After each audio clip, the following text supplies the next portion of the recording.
O que é um gênio? Você já parou para pensar que talvez a genialidade não seja um dom reservado a poucos sortudos, mas sim um estado de percepção que, de certa forma, todos nós poderíamos acessar? E se eu te dissesse que é possível se tornar um gênio sem esforço e de forma espontânea?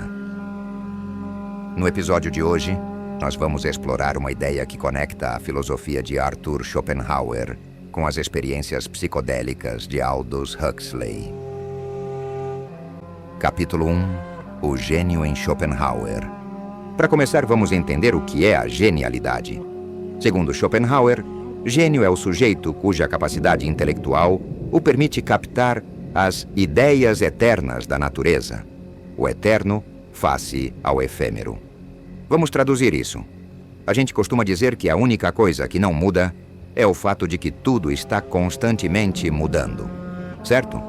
Carros enferrujam, pessoas envelhecem, rios mudam de curso. Tudo no mundo material parece condenado a se transformar e desaparecer. No entanto, enquanto as coisas mudam, elas mudam manifestando padrões, regularidades em suas aparições. Foram essas regularidades, essas formas puras, que o filósofo Platão chamou de ideias eternas. Quer dizer, embora tudo mude, essas ideias da natureza não mudam. Os padrões de funcionamento do universo parecem não ser afetados pelo tempo. E nesse sentido, as ideias de Platão seriam eternas. Pense, por exemplo, na gravidade. Embora a gravidade altere a posição dos objetos, os desgaste com o tempo, a própria lei da gravidade permanece sempre a mesma, ao longo de bilhões de anos. As leis da natureza são um exemplo perfeito dessas ideias. É justamente a sua manifestação em padrões de regularidade que lhes confere o título de lei. Você já tinha pensado nisso? Que as forças fundamentais que convivem conosco no dia a dia não são afetadas pelo tempo. Você já tinha notado que elas são, em essência, eternas? Não é por nada, portanto, que Newton e Einstein, ao desvendarem aspectos fundamentais da gravidade, foram considerados gênios. Eles conseguiram ver além dos objetos caindo. Eles captaram a lei eterna por trás do fenômeno gravitacional. Essas ideias eternas estão presentes em tudo. Pense no fogo. O fogo é uma forma que se repete toda vez que as condições para sua aparição são incitadas.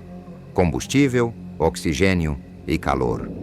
Não importa se é uma fogueira há 10 mil anos ou a chama do seu fogão hoje. A ideia do fogo, sua essência, resiste à temporalidade. Mas as ideias não estão restritas apenas ao âmbito da ciência. Você deve lembrar que artistas também recebem a alcunha de gênio.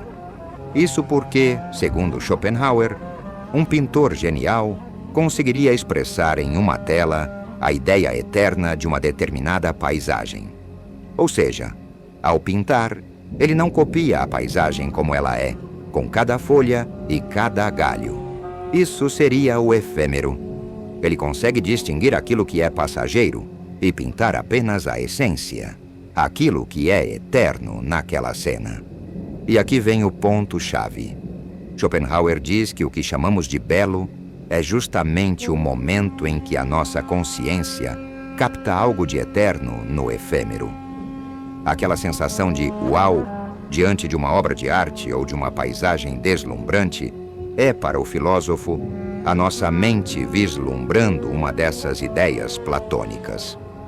Assim, nós poderíamos entender que o gênio é o sujeito cuja capacidade lhe permite captar a beleza, as ideias eternas de Platão, seja na ciência, na arte ou na natureza. É uma pessoa que consegue, por um momento, silenciar sua própria vontade, seus interesses pessoais e se tornar um puro espelho do mundo, refletindo sua essência atemporal. O Schopenhauer explica que, quando um sujeito consegue acessar essas ideias, é como se ele transcendesse a própria individualidade. Isso na medida em que as suas vontades ficam em segundo plano, ou até mesmo são suprimidas por alguns instantes. Em outras palavras, sobreviver e perpetuar, os impulsos básicos da vida, não mais atrapalham a contemplação do mundo do sujeito em estado de genialidade. Tal sujeito sofre uma redução em seu querer. Ele não mais quer. Ele apenas conhece de forma desinteressada, livre das amarras da utilidade. Segundo Schopenhauer, o gênio acessa o mundo das ideias eternas de Platão. Tendo em vista que o fenômeno do conhecimento sempre exige um sujeito que conhece e um objeto conhecido, Schopenhauer explica que ao acessar uma ideia eterna, o sujeito teria uma experiência estética tão intensa que é como se ele se perdesse no objeto contemplado. Melhor dizendo, o sujeito se perderia no objeto, se tornando o próprio objeto. É como se a consciência, por alguns instantes, conseguisse se livrar do corpo, se tornando a pura consciência daquilo conhecido. Capítulo 2. A experiência psicodélica de Aldous Huxley. Ok, então o gênio é aquele que vê o eterno no passageiro. Mas como fazer isso? Como alcançar esse estado de pura contemplação? A maioria de nós vive preso no fluxo do tempo, preocupado com o passado e ansioso com o futuro. É aqui que a nossa história toma um rumo inesperado e entra em cena Aldous Huxley, o famoso autor de Admirável Mundo Novo. Em 1953, Huxley participou de um experimento e ingeriu mescalina, uma substância psicodélica encontrada no cacto peyote. A experiência transformou sua percepção da realidade e foi documentada no livro As Portas da Percepção. Sob o efeito da mescalina, Huxley não teve alucinações no sentido de ver coisas que não existiam. Pelo contrário, ele descreve uma intensificação radical da percepção do que já estava ali. Um simples vaso de flores em sua mesa se transformou em um espetáculo de beleza infinita. Ele escreveu: Eu estava olhando para o que Adão tinha visto na manhã da criação. O milagre, momento a momento, da existência nua. Para Huxley, a mescalina atuou como um filtro químico que removeu o que ele chamava de válvula redutora do cérebro. No nosso dia a dia, nosso cérebro filtra a imensa quantidade de informações da realidade para que possamos nos concentrar no que é útil para a nossa sobrevivência e perpetuação da espécie. Nós não vemos a cadeira como um milagre da física e do design. Nós a vemos como algo para sentar. Em outras palavras, o senso utilitário nos impede de captar a beleza atemporal das coisas. Sob o efeito psicodélico, a válvula redutora é aberta, permitindo captar o que Huxley chamou de a mente no geral, algo próximo do que Schopenhauer já tinha chamado de o mundo das ideias. Huxley conta que um dos primeiros efeitos é uma abaladora redução nas suas vontades corporais, que vem acompanhada da perda da importância das noções de tempo e espaço. O que faz muito sentido se você pensar no efeito psicodélico como a capacidade de acessar o eterno, isto é, justamente aquilo para além da espaço-temporalidade. Como disse o poeta inglês William Blake, se as portas da percepção fossem limpas, tudo apareceria ao homem tal como realmente é, ou seja, infinito.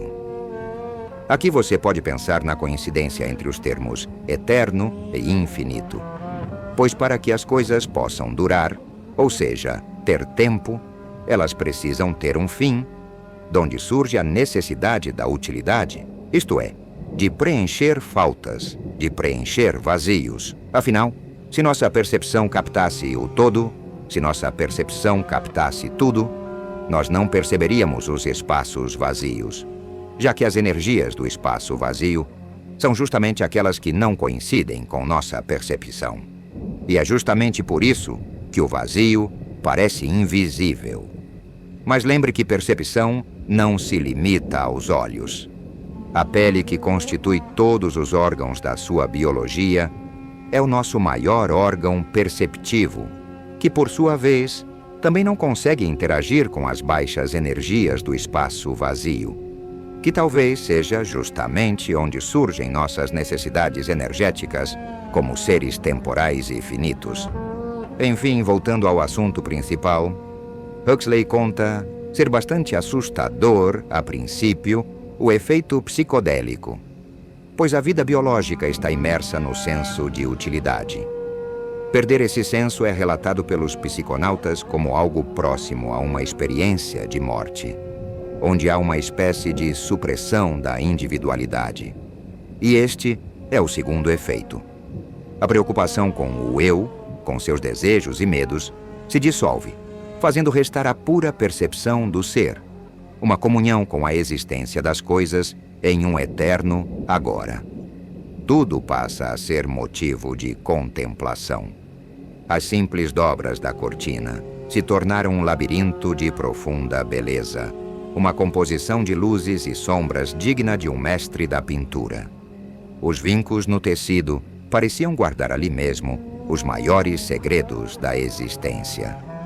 Enfim, ele descreveu ter acessado um reino atemporal, um lugar de significado profundo, livre das amarras do dia a dia.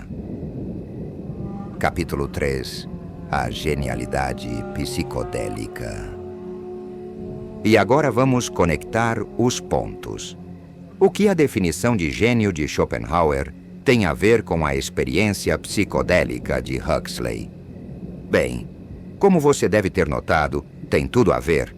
Lembre-se, para Schopenhauer, o gênio é aquele que transcende sua individualidade para contemplar as ideias eternas, a beleza pura das coisas, na medida em que se livra das vontades cujos fins são arbitrariamente utilitários. E o que Huxley descreve? Exatamente um estado onde o ego se dissolve, a sobrevivência biológica fica em segundo plano, o tempo para, e o que resta é a percepção da beleza intrínseca e eterna do mundo, seja nos padrões físicos do universo ou num simples vaso de flores. Huxley não se tornou um expert em botânica ao olhar para as flores, mas ele experimentou de forma direta e avassaladora mais do que qualquer botânico poderia expressar em palavras. E foi isso que Schopenhauer descreveu como o estado de contemplação estética, o ato de perceber o belo, captando a ideia eterna manifestada no objeto particular. A conclusão provocadora que podemos tirar disso é que os psicodélicos, ao abrirem as portas da percepção, nos permitem um acesso ao estado de genialidade. A capacidade de ver o mundo como ele é em sua essência, livre do filtro utilitário, que tem mais a ver com as nossas necessidades biológicas do que com o mundo mesmo. Enquanto, por um lado, essa percepção das ideias eternas seria a marca do gênio, por outro lado, a capacidade de expressar essas ideias aos outros seria a marca no artista, seja em uma tela, na música, na filosofia, nas ciências ou em uma simples conversa. Então, isso nos permite entender que todos nós temos momentos de genialidade. O que muda, segundo Schopenhauer, é que o gênio consegue permanecer nesse estado atemporal por mais tempo que o indivíduo comum, já o artista genial, consegue também compartilhar os seus momentos de genialidade. E é claro, nós só ficamos sabendo que alguém é genial quando essa capacidade em captar o belo vem acompanhada da habilidade de também expressá-lo. Mas note que a expressão nunca vai ser tão completa e verdadeira como a contemplação. É no momento de contemplação que a verdadeira genialidade reside. E isso cada um tem de fazer por si mesmo. É interessante lembrar que vários cientistas e matemáticos relatam experiências de pura beleza quando descobrem uma nova teoria. O físico Heisenberg, pai da mecânica quântica, conta ter tido a sensação de, nas suas palavras, ter acessado a ordem central das coisas quando descobriu o famoso princípio da incerteza. Ele também conta que o difícil não foi acessar essa ideia. Ela surgiu espontaneamente enquanto ele ouvia uma peça de Johann Sebastian Bach. O difícil mesmo foi conseguir expressá-la para os outros. Enfim, voltemos ao assunto principal. Como se tornar um gênio sem esforço? A resposta talvez não esteja em acumular mais conhecimento, mas em aprender a ver o que já está na nossa frente. Seja através da meditação, da arte, do contato com a natureza, ou como Huxley ousou explorar, através de certas chaves químicas, o caminho para a genialidade pode ser o de simplesmente silenciar a mente utilitária, permitindo que a beleza do mundo se manifeste. Capítulo 4. A neurociência da genialidade. Até agora nossa jornada foi puramente filosófica, traçando um paralelo fascinante entre o gênio de Schopenhauer e o psiconauta de Huxley. A conexão é poderosa, mas por mais de um século permaneceu apenas no campo da metáfora.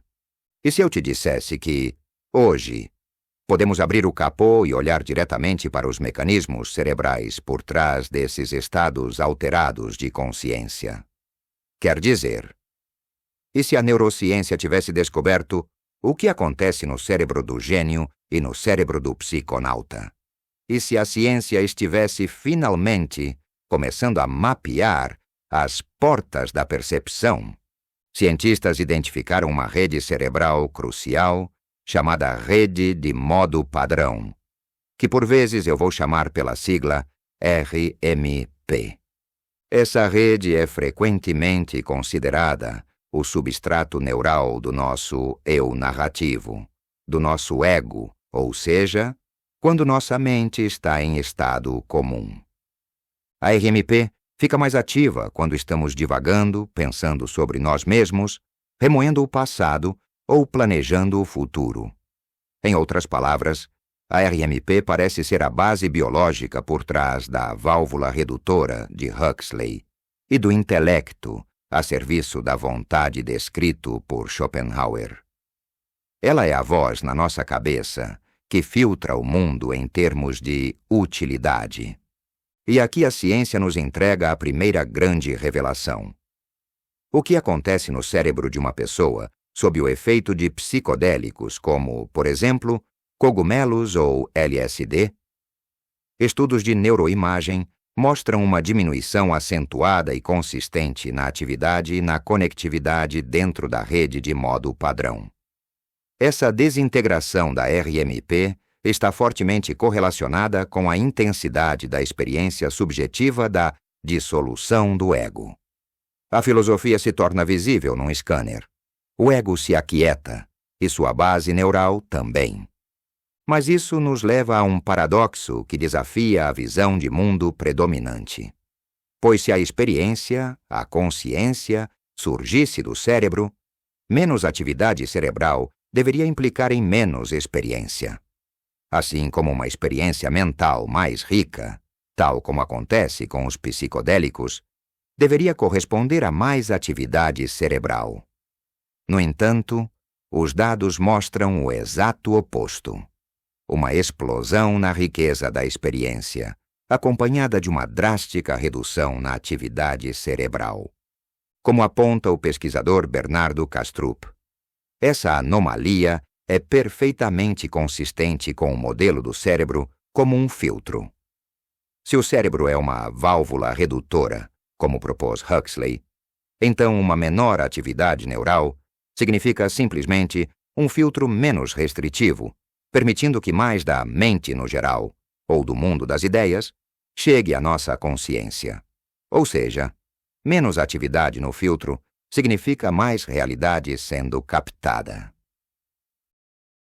Os cientistas também investigaram o que acontece no cérebro durante o que seria a via de Schopenhauer ao mundo das ideias. o que podemos entender como uma experiência estética intensa. O resultado foi o contrário do que acontece com os psicodélicos. O cérebro aumenta a sua atividade. Isso quer dizer que, fisiologicamente, não há uma equivalência entre o estado psicodélico em Huxley e o de contemplação genial em Schopenhauer, embora ambos os estados conduzam ao mesmo resultado. Isso pode parecer confuso à primeira vista, mas me permita explicar. Estudos de neuroestética mostram que, quando uma pessoa classifica uma obra de arte como profundamente comovente ou bela, sua rede de modo padrão aumenta a atividade. Então, nos perguntemos: como a supressão e a ativação da mesma rede cerebral podem levar a estados de consciência tão semelhantes? O fato é que nós podemos distinguir entre duas vias para a transcendência do ego, análogo a dois caminhos que levam a um mesmo lugar. Primeiro, a via de Huxley, a via da desintegração psicodélica. Os psicodélicos induzem um colapso farmacológico da integridade da rede de modo padrão. Quando ingerimos um psicodélico, o ego é desligado à força, permitindo que a percepção se torne mais global e menos filtrada. É uma abertura forçada das portas da percepção, o que explica por que a experiência pode ser avassaladora, desorientadora e, como dizia Huxley, variar entre o céu e o inferno. Já a segunda, a via de Schopenhauer, é a via da integração de ordem superior estética. A experiência estética não desintegra a rede de modo padrão, mas a recruta para uma nova e mais nobre função, onde todo o cérebro se direciona a uma mesma e única atividade. Em vez de ruminar sobre o eu, a RMP é usada para uma tarefa unificadora: integrar a percepção sensorial com o estado interno mais profundo do eu. Isso quer dizer que, por alguns instantes, é como se a pura consciência conseguisse se desprender do corpo, focando apenas naquilo que está sendo contemplado. Neste caso, o ego é silenciado não por colapso, mas por ser totalmente absorvido em uma tarefa específica. Portanto, a neurociência não apenas valida a conexão entre Schopenhauer e Huxley, mas também a refina. Em um dos casos, a via do gênio é uma abertura forçada das portas da percepção, na outra, uma sintonia de ressonância. Mas o resultado final é sempre o mesmo: um acesso ao atemporal que torna o sujeito um receptor mais passivo à torrente de percepções. Isso faz muito sentido, pois a percepção da temporalidade está diretamente ligada aos processos do corpo. Para nós, o tempo é o tempo dos processos fisiológicos da percepção. Então, seja quando a consciência consegue se livrar do corpo na contemplação estética intensa, seja quando a atividade cerebral é silenciada pelos psicodélicos, é como se o potenciômetro da temporalidade fosse baixado na medida em que os processos da percepção ou diminuem a velocidade, caso dos psicodélicos, ou ficam em segundo plano, caso da contemplação estética. Em outras palavras, para que algo possa mudar, algo deve permanecer. Aquilo que permanece na mudança é o eu, a consciência que percebe a passagem do tempo, mas que ela mesma nunca muda. Ela sempre está lá, estática, apenas observando. Assim, se aquilo que muda é suprimido, é uma implicação lógica esperar que reste apenas aquilo que permanece, ou seja, o eterno. Enfim, a conclusão é que a farmacologia psicodélica se torna uma espécie de hermenêutica empírica para a filosofia do gênio em Schopenhauer. Isso significa que, enquanto nos livros você pode entender abstratamente, na teoria, o que Schopenhauer chamou de gênio, com os psicodélicos você pode entender empiricamente, experimentando você mesmo na prática. Isso democratiza o acesso a um vislumbre daquele mundo que Schopenhauer acreditava ser o apanágio de poucos. permitindo sentir, na prática, como é o mundo quando o incessante monólogo do ego finalmente se cala. E tudo, como disse William Blake, aparece ao homem tal como é, infinito.